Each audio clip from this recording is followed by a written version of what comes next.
What is going on, everybody? Welcome back to another Roster Bubble Series video. Please hit that like button, comment, and subscribe. Turn on post notifications so you know when the live stream pops or drops. Appreciate y'all coming back. If you guys hear some background noise, it is a fan. It is about 95, 96, 97 degrees here. And with that being said, in the room that I record in, I do not have an AC. So the fan is going to be cooling me down. But I'm going to talk as loud as possible and effectively as possible because, well, you guys don't want to hear a fan the whole time. You want to hear me talking about the next roster bubble candidate. Also, share this out. It is very important that you get this out to different NFL fans, communities, different social media platforms, and Giant fans as well. It's probably the most important because it is a dead time still right now where other content creators will go for clickbait ideas.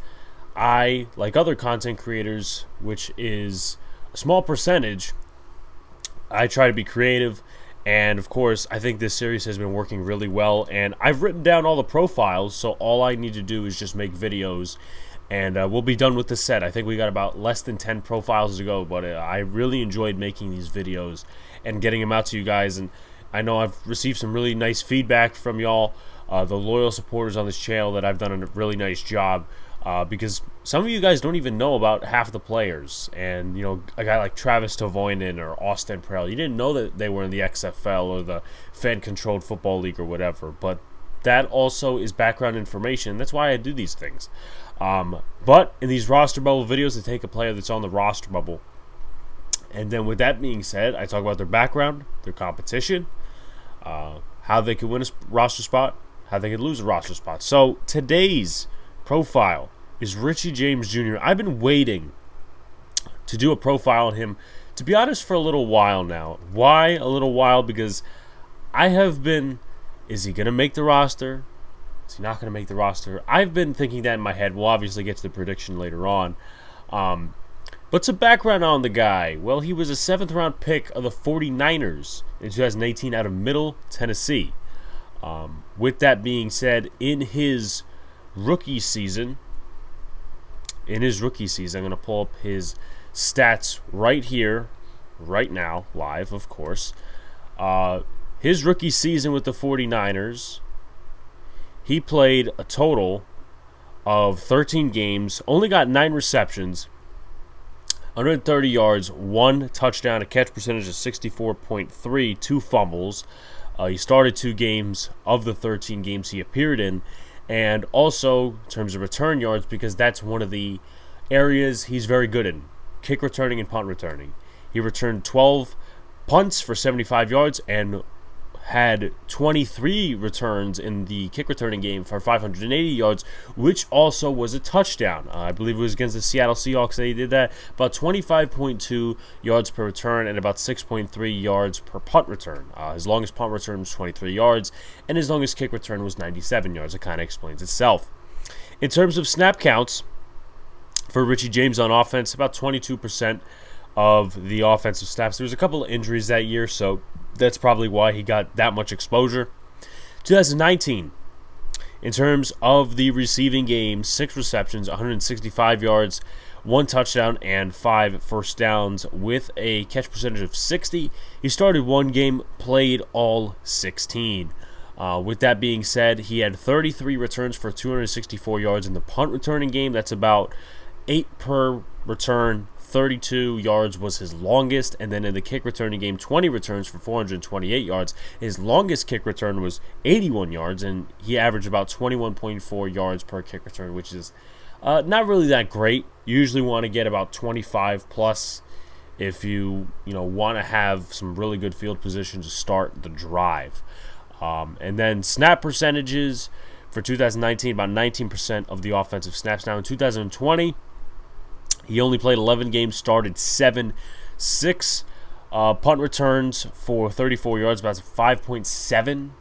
It's not that great, but his longest punt return was 12 yards. And then in the kick returning game, 4 returns for 73 yards, no touchdowns. His longest was a 21-yard return, which is a bit surprising because he's better at that. At least it showed in the 2 years prior. And 18.3 yards per kick return, which once again isn't great as well. In terms of the receiving game, not 35 receptions, 23 receptions, 394 yards, 1 touchdown, 15 first downs. So he actually got more exposure in the offense. I don't know why I'm mumbling and jumbling today, but he got more exposure in the offense.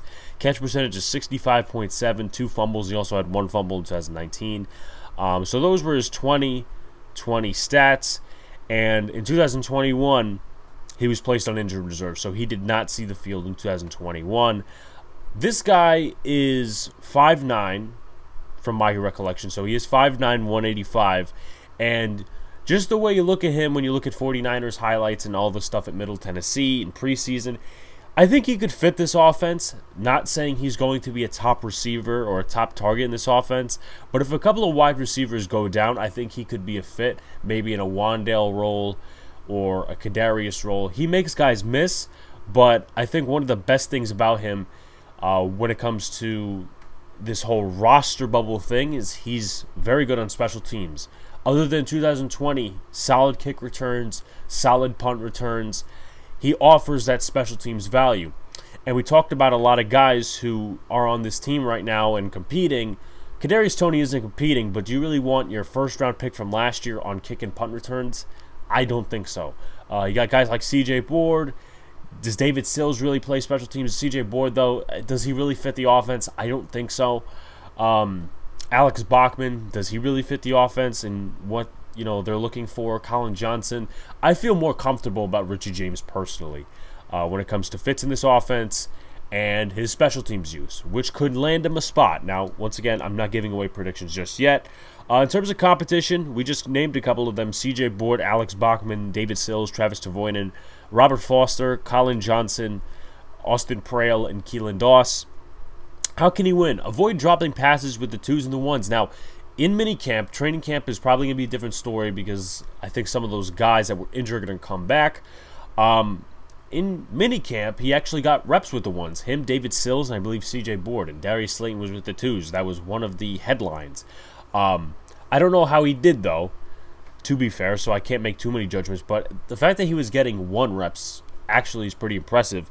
Ball security. He's had 5 fumbles in his career, so sharp the football, whether it's in the passing game, if he gets used in the running game, for end arounds and shit like that, or if it's for kick and punt returning. You'll lose your job if you fumble a couple of times. I remember Khalif Raymond had a couple of fumbles for the Giants, I think, in the preseason, and so did Hunter Sharp, and that was on their way out.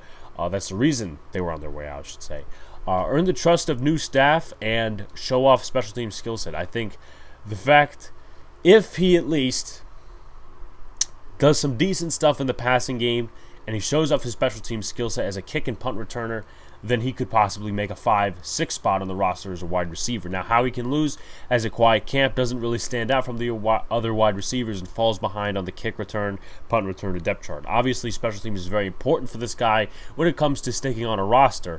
But if he falls behind guys like C.J. Board, Colin Johnson, maybe some of the cornerbacks that could possibly vie for a kick return spot, Darnay Holmes, Kadarius Toney, if he falls behind those guys on the special teams depth chart in terms of the return game, it's going to be an uphill battle for Richie James. However, with that being said, I predict that Richie James is going to make the roster. He's going to be one of the receivers that make it. So far right now, in terms of my 53-man, I'm going to go to it real quickly. This is early. I'm not saying that this is my final 53-man roster in terms of wide receivers, but we'll be doing another prediction at the end of the preseason. However, with that being said, I have him making it along with Golladay, Toney, Slayton, Wandale Robinson. If Sterling Shepard makes it, maybe he's on PUP or IR, maybe he's not. But Richie James, I feel, with his special teams abilities, the fact that you could use him in the passing game in multiple different roles, especially stuff that could fit Brian Dable and Mike Kafka's offense, I think he makes the roster. Please like, comment, and subscribe. Turn on post notifications so you know when the live stream pops or your drops. Appreciate y'all coming back. Peace out, guys. See you later, and stay cool.